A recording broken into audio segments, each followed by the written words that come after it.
Where do history's darkest figures come from? Are monsters born, or are they made? This is the story of the man who would engulf the 20th century in blood, Adolf Hitler. But it begins here, in the quiet Austrian border town of Braunau am Inn.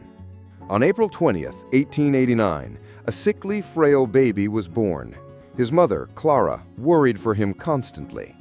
His father, Alois, was a customs official, a harsh, authoritarian man prone to fits of rage. He frequently beat his children and his wife. Adolf would later say, "I never loved my father, but I feared him." Alois demanded absolute obedience.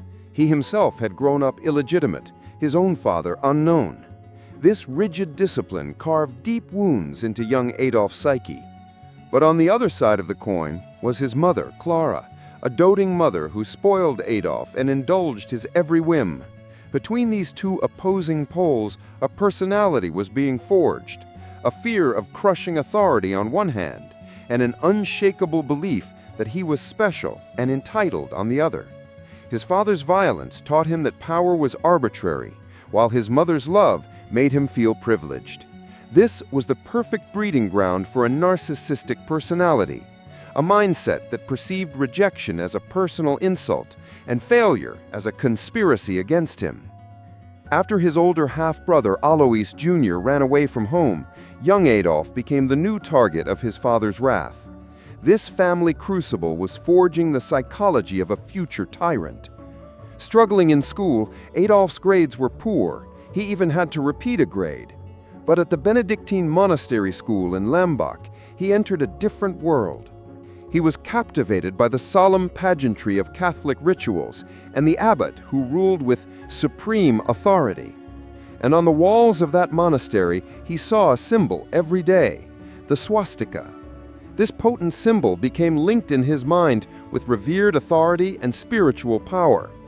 His favorite game was Cowboys and Indians, inspired by the novels of German author Karl May. In these games, he was always the white hero, Old Shatterhand, who defeated lesser peoples through sheer force of will. These innocent games were in fact a rehearsal, internalizing narratives of racial hierarchy and righteous violence. Influenced by a history teacher, he and his friends began to defy the Austro-Hungarian Empire by using the German Heil greeting and singing the German national anthem. This was the adoption of a ready-made German nationalist identity that offered a sense of belonging and superiority. The power structure he admired in the church, the symbol he saw there, and the racial narratives he enacted in his play all converged, forming the granite foundation of his future worldview.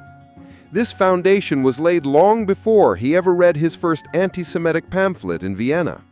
His father, Alois, was adamant that he become a civil servant, just like him. But Adolf had a single dream, to become an artist, a painter. This began a bitter struggle between father and son. Adolf would later claim he deliberately failed his technical school classes to prove he was unsuited to his father's chosen path. This was more than a career choice. It was a clash of worldviews. His father represented order, rules, and a predictable life. The artist's life, as Adolf imagined it, symbolized a world shaped by pure will, vision, and individual genius. His father's rejection of this dream was the first major establishment rejection of his perceived greatness. This laid the psychological groundwork for his future failures in Vienna. His rejection by the Vienna Academy of Fine Arts would be a catastrophic narcissistic injury. This rejection cemented his hatred for established institutions and elites. If he could not impose his artistic vision onto a canvas, he would seek to impose it on society itself. The failed artist sought a new, larger canvas, Germany. In 1903, the unexpected happened. Alois Hitler died suddenly of a lung hemorrhage. At 13, he was now the man in the house, and more importantly, he was free. His father's death didn't just free a boy to become an artist. It unleashed a set of dangerous ideas and resentments that had been brewing for years. The small world of his childhood, the angry father, the doting mother, the schoolyard games, the monastery symbols, had created a perfect storm. On the streets of Vienna, this storm would curdle into a deadly ideology. The boy would vanish, and a political agitator would begin to emerge. Subscribe to our channel, like our video, and you decide the next topic.